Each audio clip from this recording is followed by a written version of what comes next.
The Nintendo Wii. This is by far my most best console from Nintendo I have ever owned. It had an impact and left memories on many people. Whether you are a 68-year-old grandpa throwing Wii remotes at a TV, or maybe a 7-year-old kid making ridiculous Miis on the Mii channel, there's a high chance you had at least probably one or many experiences with the Wii, and I was one of them. But that made it so special for its time and to this very day. So today, I'll be talking about the most iconic Nintendo system and talk about its most played and my most played games on the system. Hi, I'm HuckleBerry, and this is a Nintendo Wii Retrospective. We gave you DS, a new Game Boy, and new games to play on them. And now you say, you want a revolution? Well, we've got one.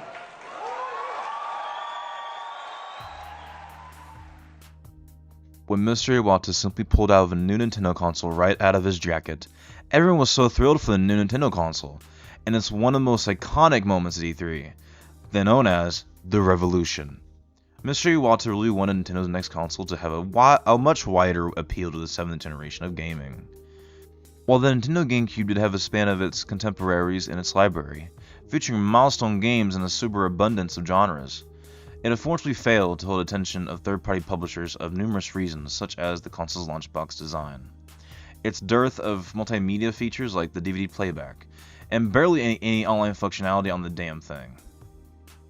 The Nintendo GameCube's main focus was, well, the games, and that was mainly evident when it came up with its own first-party lineup.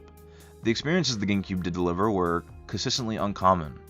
It mainly hosted the definitive games in each genre, or bent genre rules altogether, resulting in an undoubtedly high-quality game library for all ages. However, the system was not a must-know for consumers, and notwithstanding developers adopted a cross-platform strategy during its 6th generation. The Nintendo GameCube's limitations and limited focus led them to renounce the systems altogether to cut costs. For the first time ever, the gaming industry was evolving beyond Nintendo, and they had been very much cornered by their competitors.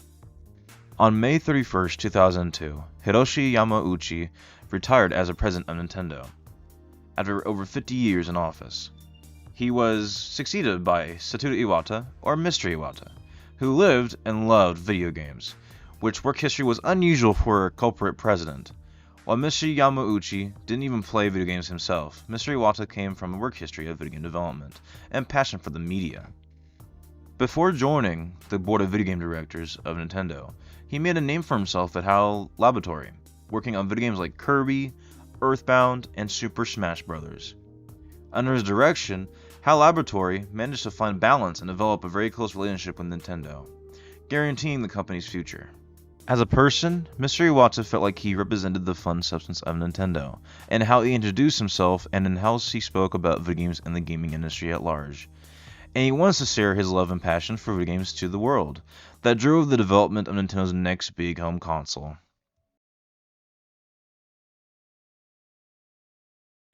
Realizing that the company would stand if it continued to compete directly with PlayStation and Xbox, Mr. Iwata decided to double down on Nintendo's extraordinary uniqueness and creativity in a market-creating strategy.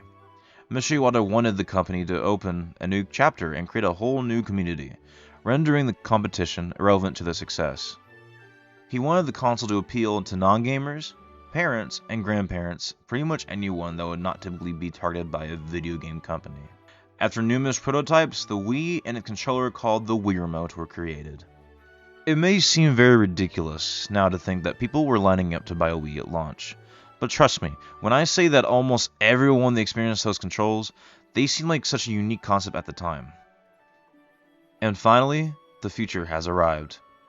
Our own movements in real life could be translated in every game we can play, and when you think about it, the console was built on that. It was very fun and exciting. How could The Legend of Zelda take advantage of the Wii's most controls? What about fighting games, racing games? I know it's stupid now, and the overacting in these commercials just makes this entire thing seem even stupider an afterthought. But the endless possibilities for video games back then, and I really think the Nintendo Wii's extraordinary sales figures should speak for themselves. Nintendo has a bet on a revolution, their revolution, and it has seemingly paid off. Now, let's take a look at how it happened. The entire goal of the Wii and its UI was to make sure of accessibility. The ways in which players can interact with the Nintendo Wii and its video games need to be always understood, and their problem was solved. How, you may ask? Well, let me put this in a simple way. You know at Walmart or Target, when they have the electronics department that has rows of TVs all showing a different channel? Well, that's what we did with the Nintendo Wii. I'm very certain that we all have a very own memories with the Wii menu. Some parents have figured out how to move the channels and menu screens before maybe any of us did. It very much perfectly emulated an emotion that they were already familiar with: channel surfing. All you had to do was simply point and click, and the minus and plus buttons could flip through the pages and channels. This design was very clever, but the atmosphere was sold for me. Coming out the GameCube menu, which very much always seemed to speak for the space between video games, that always for just a moment of reflection. I was amazed at how the Nintendo Wii managed to carry a similar feeling in a whole different way. Like the electronic aisle at Walmart over at a Target, each channel has unique idle animations. Certain channels even shows information without you even have to do anything. Meaning, as soon as you turn the Wii on, you can get a good glimpse at the weather, headlines from your local news, mess around with your photos from the SD card, questions and possible answers to polls, Mario Kart tournaments, and many more. As your digital library grows, so will the amount of things to observe and look at. There is so much life on the Wii menu. To this very day, it remains my top 2 favorite console's UI of all time. It acted as a core for everyone in the house, regardless of whether or not they played the games constantly. But it wasn't even just the universal accessibility that connected with anyone deeply. It was the main theme of the Wii menu, which was tied very much together by the ambient music composed by Kazumi Totaka.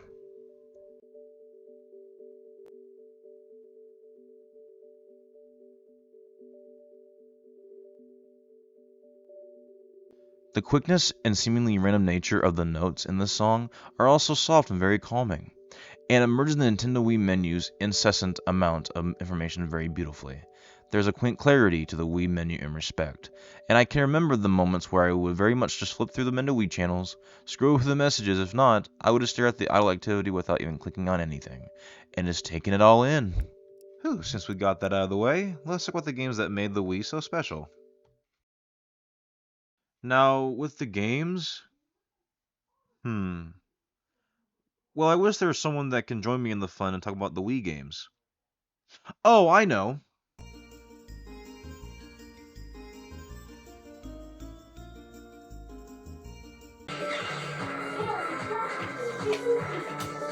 And that's how we do it, baby. That's how we do it, baby. First place. That's how we do it. That's how we do it, baby. It is nothing. It's nothing. It is nothing. Like, come on, bro. This is too easy. Too easy. Who's calling me? Oh, it's Noah. I wonder what he wants.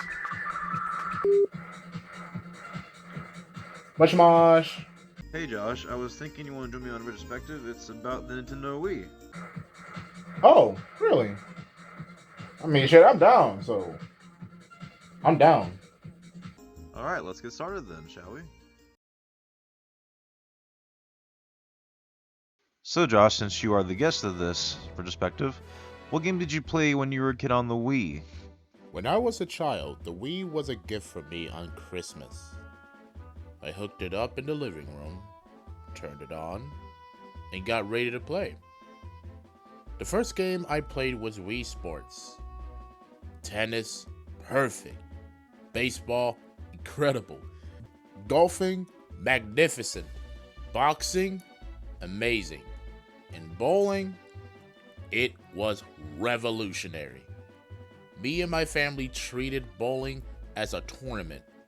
Every weekend, cookouts, Thanksgiving, Christmas, etc. It became a tradition, a family tradition. Every time I turn on bowling on Wii Sports and that jingle plays,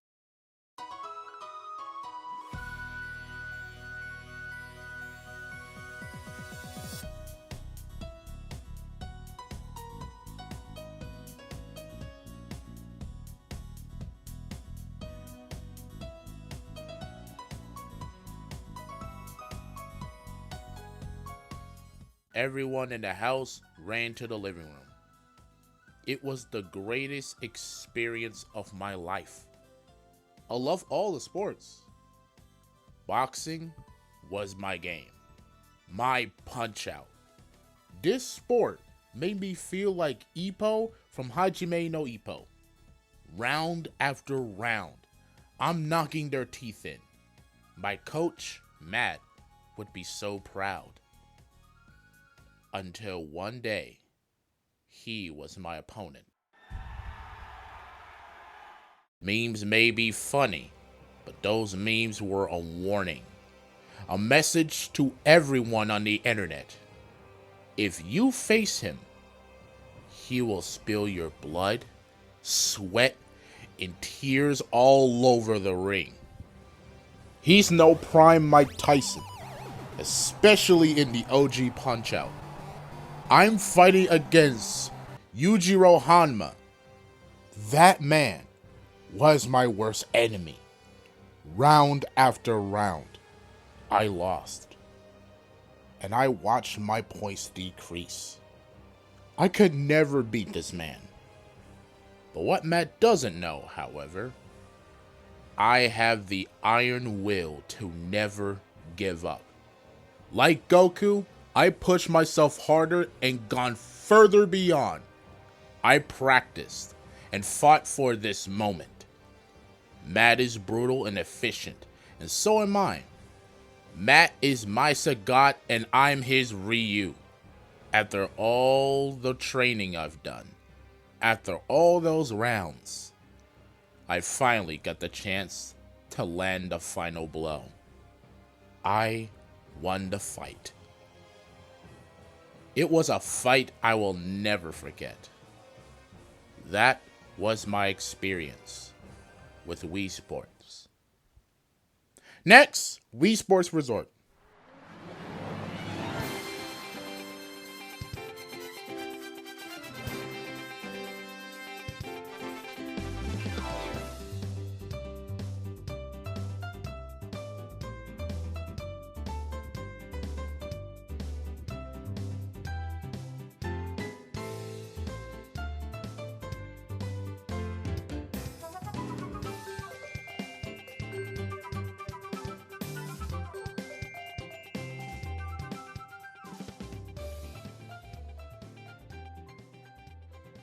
I will not talk about all the sports. We will be here all day. But swordplay was my shit. Duel, the fruit slicing, and showdown. It was a breeze. Level after level, I kept going. These two games sparked my childhood. But there were two games that made it even better.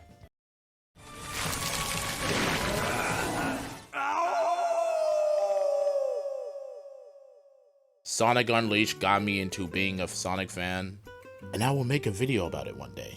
Stay tuned. And now, for one more game that some of you may remember. Michael Jackson Experience. Just Dance? Zumba? Fuck out of here. This game was my shit. Me and my family treated this game like a tournament too.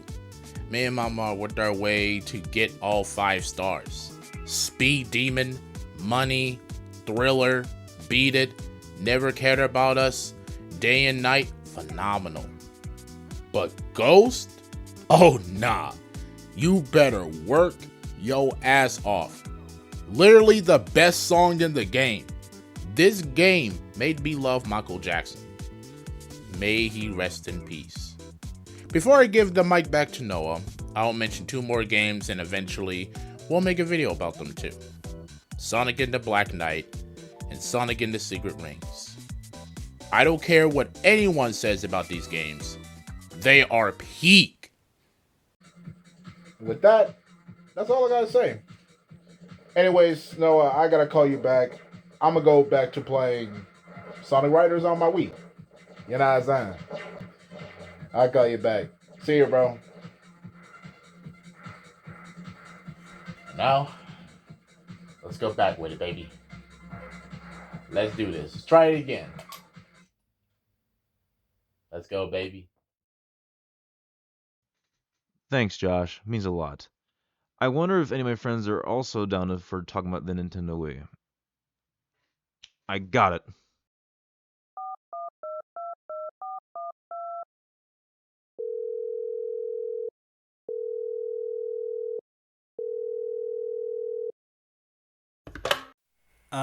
Hello? Hey, Kayden. I was thinking you want to join me on a retrospective I'm working on? Well, sure thing, Huck. What question do you got for me? Well, Kayden, my question is, what were all the games you played on the Nintendo Wii? Well, ever since my grandma got her own Wii, I first experienced the bundle game Wii Sports. I had lots of fun trying out the modes like baseball, tennis, and bowling, which are among my favorites. Mario Party 8 was the game that first introduced me to the Super Mario Bros. Series. I had fond memories playing Mario Party 8 at my aunt's house. It felt like a digital board game with fun minigames. Say what you will about Mario Party 8, but I felt like the motion controls worked so well with the minigames. From shaking the remote in at the Chomp Wash to rotating in Swervin' Skies. Eventually, I fully got into Mario when my family got New Super Mario Bros. Wii on Christmas. New Super Mario Brothers. Whee! And it changed my life. I realized that I wasn't just playing Wii.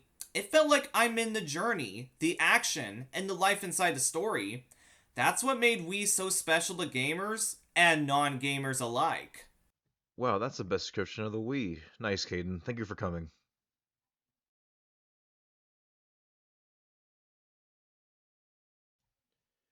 Now, let's talk about my personal games on the Wii, my favorites. My very first Wii game is Super Mario Galaxy.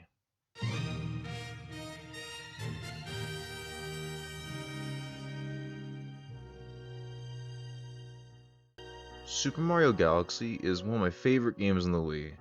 It's like the next game like Mario Sunshine and Mario 64. But in my opinion, this is way better than those two games. What I mean by that, it's the best Mario game to 100%. For me, I'm a 100% completionist. I love 200% games, but I want 100% games that I love and enjoy. Mario Galaxy is another game that I love 200% again and again. And also keep an eye out. I'll be making a 3D Mario Marathon in the future. I'll be talking more about these games specifically. Keep an eye out.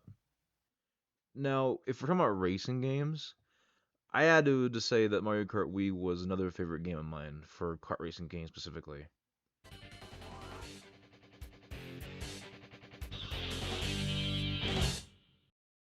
In my opinion, besides Mario Kart 8 or Super Mario Kart, Mario Kart Wii is my most favorite one for kart racing games on the Wii. It had so many characters, so many tracks, and even nostalgic ones from the past Mario games.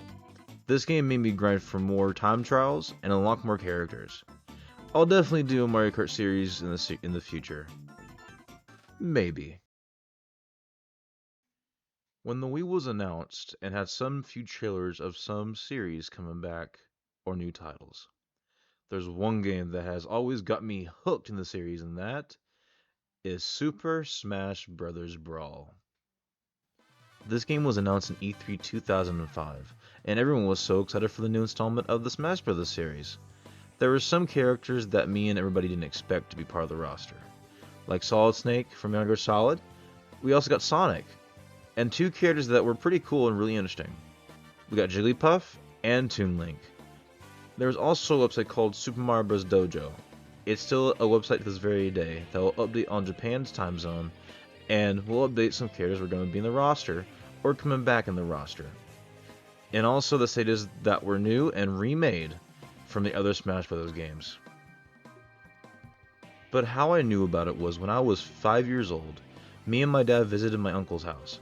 I looked at the TV and I saw Kirby and Luigi fighting on a platform. I was so confused and asked my uncle, what game is this? And he said Super Smash Bros. I was so intrigued with the game. Later on, my uncle gave me the game, in good condition still, and a very big guidebook of how to unlock the characters, or go through the story mode. This game means a lot to me when it comes to fighting games. Best fighting game on the Wii. The fact that Nintendo released Super Mario Galaxy, Super Smash Bros. Brawl, and Mario Kart Wii within a few months of each other still shocks me this very day. When it came to making beautiful games, their dev teams were still firing on all cylinders. Like Wii Sports, Brawl, and Mario Kart Wii brought so many people together. Only they were legendary enough to hold the whole attention of the gaming audience. Then Nintendo was thought to have a cast aside with the Wii. There were plenty of hidden gems in the Nintendo Wii that flew under the radar due to the Wii's large casual install base, like Mad World, the Kanoa remake, and The Blob. There is so much more to talk about in the library this vast that it became overwhelming for myself to highlight specific games in the video in particular. And this is why I do the games that me and my friends enjoy. Like, I'm leaving out games like Kirby's Epic Yarn and Kirby's Return to Dreamland, but I don't want to stray too far from the focus of this video. The whole point of all this is that it was too difficult for Nintendo to expand their demographic while balancing their traditional gaming audience, and this was further evident in the Nintendo's Wii's library. Many of its best-selling games on the Wii were aimed at a casual or young audience, and that includes games like which were basically shovelware. Meanwhile, if the game wasn't a first-party Nintendo game and it was a one-player game aimed at a specific hardcore gaming demographic, it was almost always a chance to fall into obscurity. Although the Wii's library was definitely vast, high-quality third-party games would often be drowned in the water of mediocrity.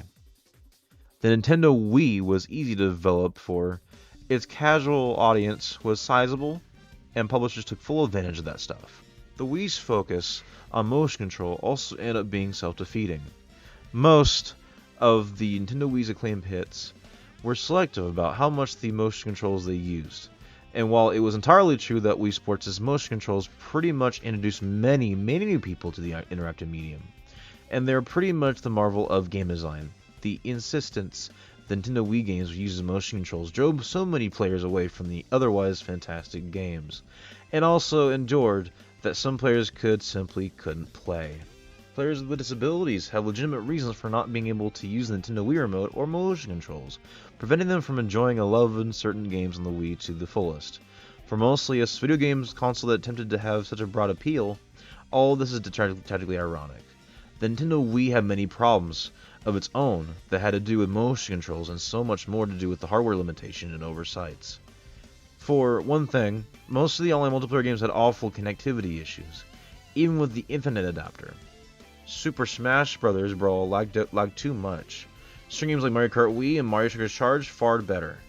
But the majority of games attempting to have online multiplayer shared the same fate. On top of all that, Nintendo felt that giving each game an individual friend code for you to share with your friends was a good option, as mere scraps of the online infrastructure were scattered across Nintendo Wii's many features. Sure, I appreciated their originality, but being able to play games online with friends shouldn't have been difficult as it was. Then there's a subject of third-party support for the Wii. We've discussed the shovelware and hidden gem of this side of things, but what about the major multi-platform games? The Nintendo Wii was obviously technically incapable of running a game like Mass Effect or Red Dead Redemption, being a small step up from the GameCube, but sometimes did attempt their multiplats over, like Call of Duty. Surprisingly, fared pretty well on the console, as did games like Sonic and Sega All-Stars Racing. Games that cross-released for the PS2 also fared well as you would expect due to Nintendo Wii's architecture, being 6th generation in so many ways.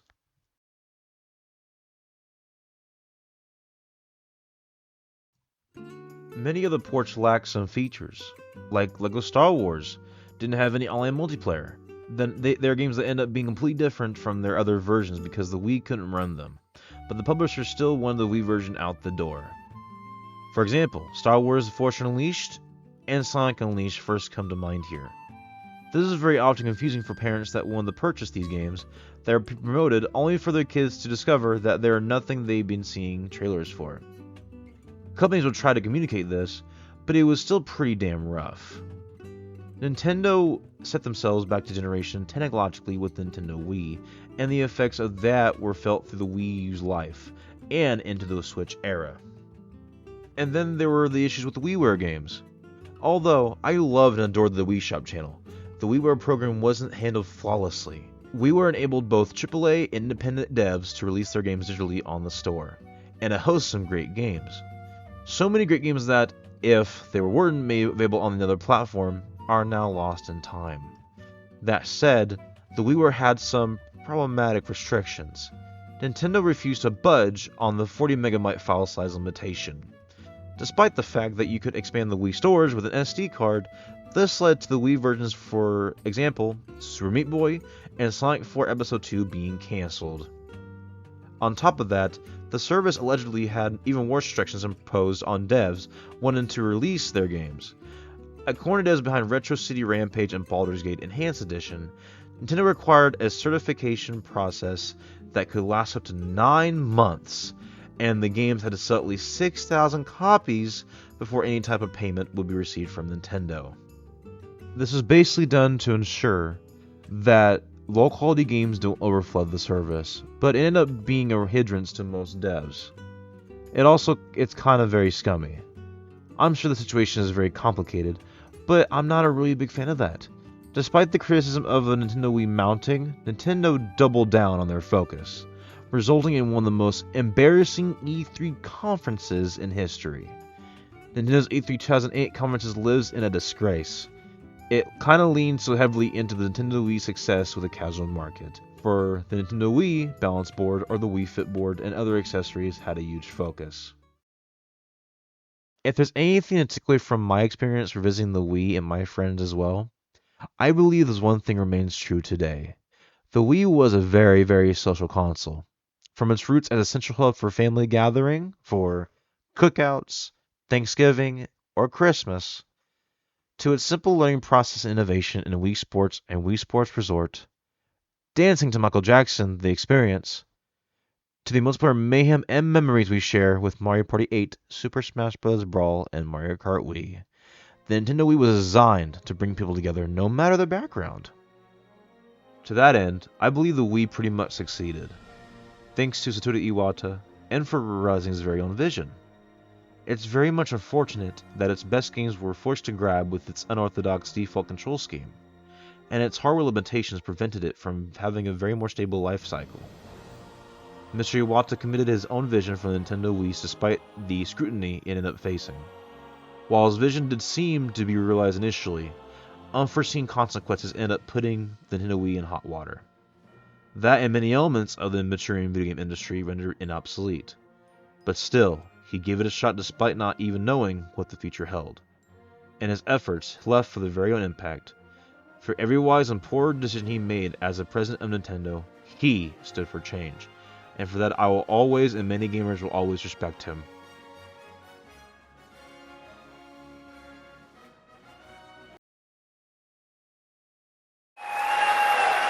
And my name is Iwata.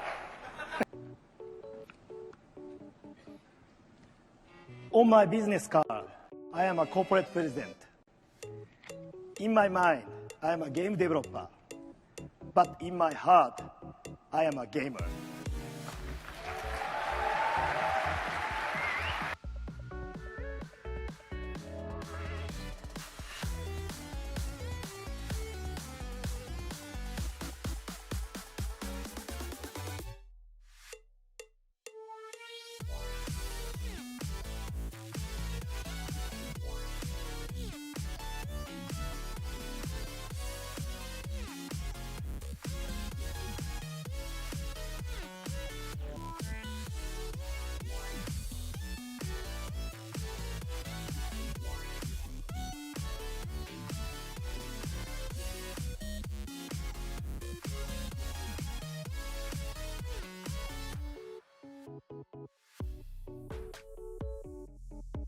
Nintendo digital event for E3 2015?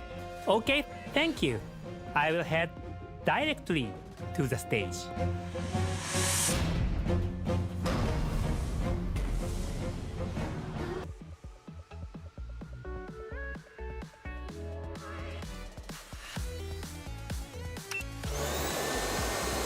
Eh, 何するんですか。いや、最近ね、ちょっとこれにハマってましてね。いや、オバキュームよくできてますね。便利なんですよ、これ。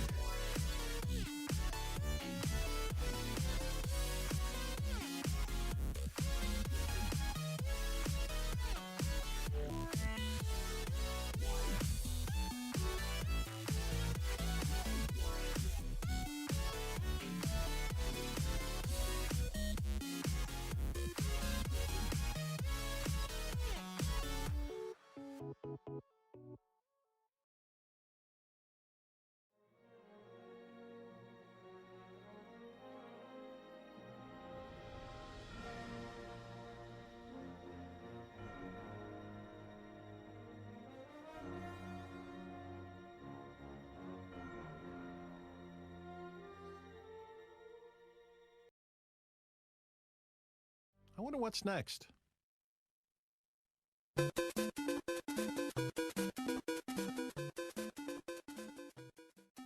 I am HuckleBerry, and I'd like to thank you for watching. Okay, put that there.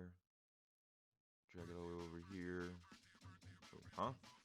Oh, I didn't realize you were here.